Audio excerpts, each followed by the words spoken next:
Nada, decir que en particular los programas de soporte a los profesionales en nuestra área sanitaria pues ha sido una experiencia multidisciplinar y que a través de la psiquiatría de enlace hemos puesto en valor lo que puede aportar los dispositivos de salud mental a todo el tema de la pandemia, ¿no? Y en general tenemos que tener en cuenta que todo lo que vaya sucediendo con la COVID-19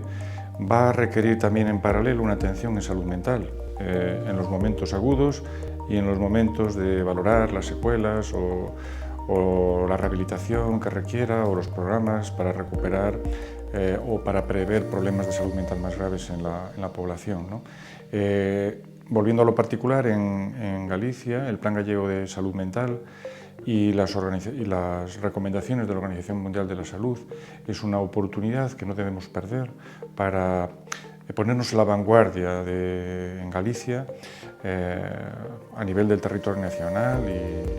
y poder implementar todo lo que podemos aportar desde Galicia, ¿no? Liderar realmente y estar en la vanguardia de la salud mental desde Galicia.